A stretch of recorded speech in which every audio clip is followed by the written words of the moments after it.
ಕರ್ನಾಟಕ ಪೊಲೀಸರು ಅಂದ್ರೆ ಇಡೀ ದೇಶದಲ್ಲಿ ಅತಿ ಹೆಚ್ಚು ಗೌರವ ಇದೆ. ಇದೀಗ ಕಾನ್ಸ್ಟೇಬಲ್ ದೊಡ್ಡಲಿಂಗಯ್ಯ ತನ್ನ ಪ್ರಾಣವನ್ನೇ ಪಣಕ್ಕಿಟ್ಟು ಕಳ್ಳನನ್ನ ಹಿಡಿದಿದ್ದಾರೆ. ದೊಡ್ಡಲಿಂಗಯ್ಯ ಕಳ್ಳನನ್ನ ಹಿಡಿಯುವಂತಹ ಭಯಾನಕ ದೃಶ್ಯ ಸಿಸಿಟಿವಿ ಕ್ಯಾಮೆರಾದಲ್ಲಿ ಸೆರೆಯಾಗಿದೆ. ಬೆಂಗಳೂರಿನ ಸದಾಶಿವನಗರ ಪೊಲೀಸ್ ಠಾಣೆಯ ಸಿಗ್ನಲ್ ಬಳಿ ಈ ಘಟನೆ ನಡೆದಿದೆ. ತುಮಕೂರು ಜಿಲ್ಲೆ ಕೊರಟಗೆರೆ ಪೊಲೀಸ್ ಠಾಣೆಯಿಂದ ಬಂದಿರುವಂತಹ ಕಾನ್ಸ್ಟೇಬಲ್ ದೊಡ್ಡಲಿಂಗಯ್ಯ ಸದಾಶಿವನಗರ ಟ್ರಾಫಿಕ್ ಸಿಗ್ನಲ್ಗೆ ಕಳ್ಳ ಬರ್ತಾ ಇದ್ದಂತೆ ತನ್ನ ಪ್ರಾಣವನ್ನೇ ಪಣಕ್ಕಿಟ್ಟು ಕಳ್ಳನನ್ನ ಹಿಡಿದಿದ್ದಾರೆ. ಕಾನ್ಸ್ಟೇಬಲ್ ಸಾಹಸ ಮತ್ತು ಕರ್ತವ್ಯ ನಿಷ್ಠೆಗೆ ಭಾರಿ ಮೆಚ್ಚುಗೆ ವ್ಯಕ್ತವಾಗಿದೆ.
ರಾಮನಗರದ ಕುಡಿಯುವ ನೀರಿನ ಯೋಜನೆ ಕಳಪೆ ಕಾಮಗಾರಿಗೆ ಹಿಡಿದ ಕೈಗನ್ನಡಿಯಂತಿದೆ. ಕಾಮಗಾರಿ ಮುಕ್ತಾಯಗೊಂಡು ಟ್ರಯಲ್ ರನ್ ಮಾಡೋ ವೇಳೆಯೇ ಪೈಪ್ ಕಿತ್ತು ಬಂದು ಗಗನದ ಎತ್ತರಕ್ಕೆ ನೀರು ಚಿಮ್ಮಿದೆ. ರಾಮನಗರ ಎಂಜಿ ರಸ್ತೆಯಲ್ಲಿ 480 ಕೋಟಿ ವೆಚ್ಚದಲ್ಲಿ ಈ ಯೋಜನೆ ಪೂರ್ಣಗೊಳಿಸಲಾಗುತ್ತು. ಇನ್ನು ಮಳವಳ್ಳಿ ಬಳಿಯ ನೆಟ್ಟಲ್ ಜಲಾಶಯದಿಂದ ರಾಮನಗರಕ್ಕೆ ಕುಡಿಯುವ ನೀರು ಸರಬರಾಜು ಮಾಡುವಂತ ಯೋಜನೆ ಇದಾಗಿತ್ತು. ಇನ್ನು ಕಳಪೆ ಕಾಮಗಾರಿ ವಿರುದ್ಧ ಈಗ ಜನರು ಆಕ್ರೋಶವನ್ನ ವ್ಯಕ್ತಪಡಿಸಿದ್ದಾರೆ.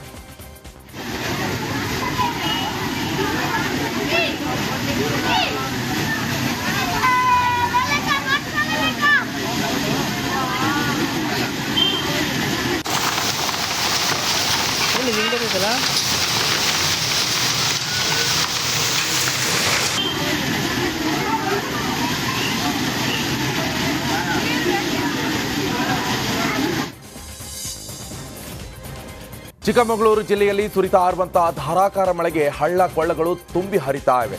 ಇದೀಗ ಬೇರೂರಿನ ಗಾಳಿ ಹಳ್ಳಿ ಕೆರೆ ಕೋಡಿ ಬಿದ್ದು ರಸ್ತೆ ನದಿಯಂತಾಗಿದೆ. ಹೀಗಾಗಿ ಬೀರೂರು ಅಜ್ಜಂಪುರ ರಾಜ್ಯ ಹೆದ್ದಾರಿ ಜಲಾವೃತಗೊಂಡಿದೆ.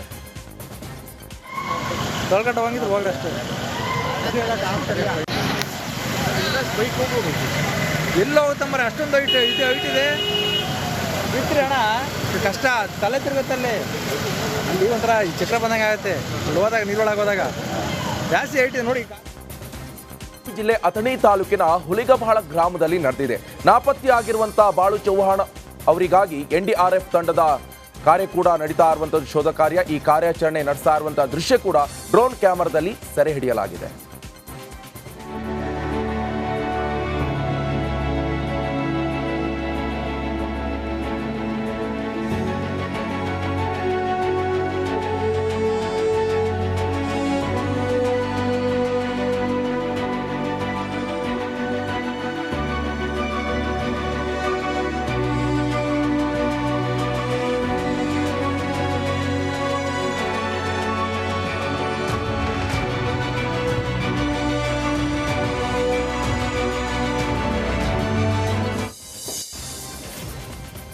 ಮಾರುಕಟ್ಟೆಯಲ್ಲಿ ನಿರೀಕ್ಷಿತ ಬೆಲೆ ಸಿಗದಿದ್ದಕ್ಕೆ ರೈತ ತಾನು ಬೆಳೆದಿರುವಂತಹ ಟೊಮೆಟೊವನ್ನ ಫ್ರೀಯಾಗಿ ಜನರಿಗೆ ಹಂಚಿರುವಂತಹ ಘಟನೆ ಗದಗ ಜಿಲ್ಲೆ ಗುಲಗೊಂಜಿಕಪ್ಪ ಗ್ರಾಮದಲ್ಲಿ ನಡೆದಿದೆ.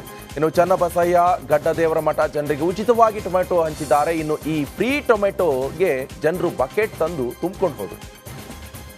ಇಲ್ಲಿ 50 ರೂಪಾಯಿ 60 ರೂಪಾಯಿಗೂ ಟೊಮೆಟೊ ಮಾರ್ಸ್ತಾ ಇಲ್ಲ. ಇವತ್ತು ರೋಡಿಗೆ ಸುರುವಿ ನಾವು ಹೊಂಟೇವಿ. ರೈತರು ಒಂದು ಆಳಿಗೆ ಕೊಡ್ಬೇಕಂದ್ರೆ 200-300 ರೂಪಾಯಿ ಐತಿ ರೈತರದು. ಆಳಿಗೆ ಕೊಡ್ಬೇಕು. ಇಲ್ಲಿ ಬಂದ್ರೆ ಇಲ್ಲಿ ಹಮಾಲ್ರಿಗೆ ಕೊಡ್ಬೇಕು. ಮತ್ತು ಇಲ್ಲಿ ಬಂದರೂ ಇವ್ರಿಗೆ ಸರಿಯಾದ ರೇಟ್ ಇಲ್ಲ. ಹೀಗಾಗಿ ರೇಟ್ ಭಾಳ ಕುಸ್ತೈತಿ. ಅಲ್ಲಿ ರಾಜ್ಯ ಸರ್ಕಾರದಾಗ ಕುತ್ಕೊಂಡು ಏನು ಮಾಡ್ತಿರ್ತಾರೆ ಅವರು? ರೈತರ ಕಡೆ ಗಮನ ಕೊಡೋಣ್ರಿ ಅವ್ರು ದಯವಿಟ್ಟು. ರೈತ ಬೆನ್ನೆಲುಬು ಅಂತಾರೆ ಇವರು. ಬೆನ್ನೆಲುಬಿಲ್ಲ, ಇದ್ದಿದ್ದ ರೈತರನ್ನ ಎಲ್ಬ ಮುರಿಯಾಕತ್ತಾರ. ದಯವಿಟ್ಟು ಅವ್ರು ಸರ್ಕಾರ ಇತ್ತ ಗಮನ ಕೊಟ್ಟು ಈಗ ಏನು ಸುತ್ತ ಕ್ರಮ ಆಗೈತಿ, ಟೊಮೆಟೊ ಹಾಕಿದಾರಿಗೆ ಅವ್ರಿಗೆ ಒಟ್ಟು ಬೆಂಬಲ ಬೆಲೆ ಮಾಡಿ ಅವ್ರು ಬೀಜ ಗೊಬ್ಬರಕ್ಕೆ ಹಂಗೆ ಸಹಾಯ ಮಾಡ್ಕೊ. ಇನ್ನೊಂದು ದಿನ ಇದೇ ರೀತಿ ಆದ್ರೆ ಆತ್ಮಹತ್ಯೆಗೆ ಗುರಿ ಹಾಕಾರಿ ಅವ್ರು ರೈತರು. ಅದನ್ನು ದಯವಿಟ್ಟು ಗಮನ ತೊಗೊಂಡು ರೈತರ ಕಡೆ ಗಮನ ಕೊಟ್ಟು ಇವತ್ತು ರೈತರಿಗೆ ಒಟ್ಟು ಬೆಂಬಲ ಹಂಗೆ ಅವ್ರಿಗೆ ಸಹಾಯದಾನ ಮಾಡ್ಬೇಕಂತೇಳಿ ಇವತ್ತಿನ ದಿವಸ ಎಲ್ಲ ರೈತರ ಪರವಾಗಿ ನಾವು ಬೇಡ್ಕೊತಾ ಇದ್ದೇವೆ. ನೋಡಿ ದಯವಿಟ್ಟು ಇದು ಮಾಡಿರಿ. ಇಲ್ಲಿ 50 ರೂಪಾಯಿ 60 ರೂಪಾಯಿಗೂ ಟಮಾಟಿ ಮಾರ್ಸ್ತಾ ಇಲ್ಲ. ಇವತ್ತು ರೋಡಿಗೆ ಸುರುವಿ. ವಿಜಯನಗರದ ಹೊಸ DAR ಲೋಕಾರ್ಪಣೆ ಮಾಡಲಾಯಿತು. ಗೃಹ ಸಚಿವ ಡಾಕ್ಟರ್ ಜಿ ಪರಮೇಶ್ವರ್ ಪೊಲೀಸ್ ಮೀಸಲು ಪಡೆಯ ನೂತನ ಕಚೇರಿ ಹಾಗೆ ಪೊಲೀಸ್ ಕವಾಯತು ಮೈದಾನವನ್ನ ಉದ್ಘಾಟನೆ ಮಾಡಿದ್ರು. ರಿಬನ್ ಕಟ್ ಮಾಡಿ ಪೊಲೀಸ್ ಧ್ವಜ ಏರಿಸುವ ಮೂಲಕ ಲೋಕಾರ್ಪಣೆ ಮಾಡಿದ್ರು. ಈ ವೇಳೆ ಶಾಸಕರಾದ ಗವಿಯಪ್ಪ, MP ಲತಾ ಮಲ್ಲಿಕಾರ್ಜುನ್ ಸೇರಿ ಇತರ ಗಣ್ಯರು ಉಪಸ್ಥಿತರಿದ್ದರು. SP ಸರ್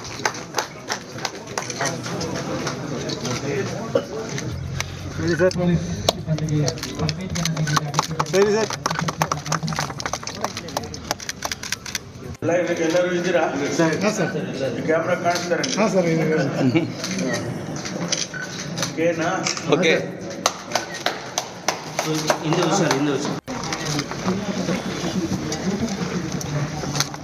ಮುಂದೆ ಇಡ್ಬೇಕು. ಮೊಬೈಲ್ ಮುಂದೆ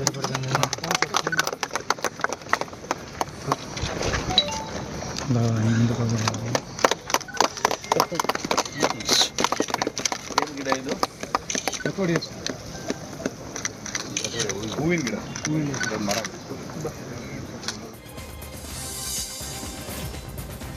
ಒಲಿಂಪಿಕ್ನಿಂದ ಕುಸ್ತಿಪಟು ವಿನೇಶ್ ಫೋಗಟ್ ಅನರ್ಹ ವಿಚಾರವಾಗಿ ಶಿವಮೊಗ್ಗದಲ್ಲಿ ರಾಜ್ಯ ಕುಸ್ತಿ ಸಂಘದ ಮಾಜಿ ಪ್ರಧಾನ ಕಾರ್ಯದರ್ಶಿ ನರಸಿಂಹ ಪ್ರತಿಕ್ರಿಯೆ ಕೊಟ್ಟಿದ್ದಾರೆ. 50 ಕೆಜಿ ಮಹಿಳೆಯರ ವಿಭಾಗದಲ್ಲಿ ವಿನೇಶ್ ಚಿನ್ನದ ಪದಕ ಪಡಿತಾರೆ ಎಂಬಂತ ಕನಸಿತ್ತು.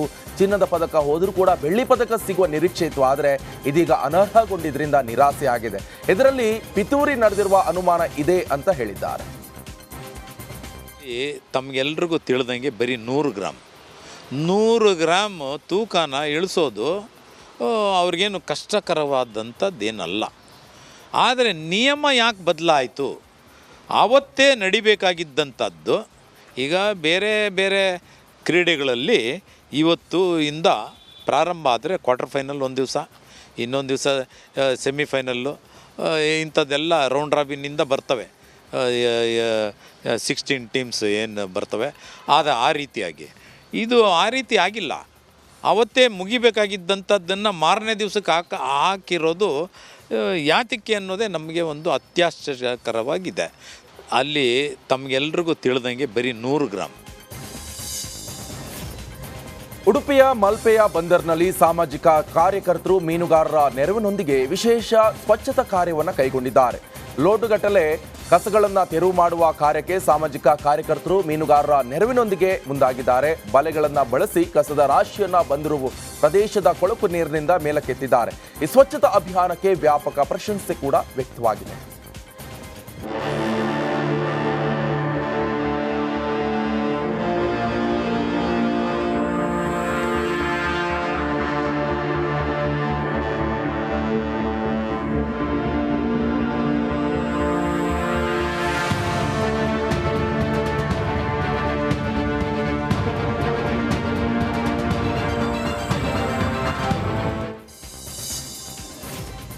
ರಾಜ್ಯದಲ್ಲಿ ಮುಂದಿನ 5 ದಿನದ ತನಕ ಹವಾಮಾನ ಇಲಾಖೆ ಮಳೆಯಾಗುವಂತ ಸಾಧ್ಯತೆಗಳು ಇವೆ ಅಂತ ಮುನ್ಸೂಚನೆಯನ್ನ ಕೊಟ್ಟಿದ್ದಾರೆ. ಕರಾವಳಿಯಲ್ಲಿ ಆಗಸ್ಟ್ 10ರ ತನಕ ವ್ಯಾಪಾರ ಮಳೆ ಆಗಲಿದೆ. ದಕ್ಷಿಣ ಉತ್ತರ ಒಳನಾಡಿನಲ್ಲಿ ಹಲವು ಕಡೆ ವರುಣ ಅಬ್ಬರಿಸಲಿದ್ದಾನೆ. ಬೆಂಗಳೂರಿನಲ್ಲಿ ಆಗಸ್ಟ್ 10ರ ತನಕ ಹಲವು ಕಡೆ ಸಾಧಾರಣ ಮಳೆ ಆಗಲಿದೆ ಅಂತ ಸೂಚನೆ ಕೊಟ್ಟಿದ್ದಾರೆ. ಇನ್ನು ನಮ್ಮ ಮೆಟ್ರೋ ಹೊಸ ದಾಖಲೆ ಬರೆದಿದೆ. ಆಗಸ್ಟ್ 6ರಂದು ನಮ್ಮ ಮೆಟ್ರೋದಲ್ಲಿ 8.26 ಲಕ್ಷ ಜನರು ಸಂಚಾರವನ್ನು ಮಾಡಿದ್ದಾರೆ. ಹೀಗಾಗಿ ನಮ್ಮ ಮೆಟ್ರೋ ಪ್ರಯಾಣಿಕರಿಗೆ BMRCL ಧನ್ಯವಾದ ತಿಳಿಸಿದೆ. ಈ ಹಿಂದೆ ಆಗಸ್ಟ್ 15, 2022ರಲ್ಲಿ 8.25 ಲಕ್ಷ ಜನರು ಮೆಟ್ರೋದಲ್ಲಿ ಸಂಚಾರ ಮಾಡಿದರು.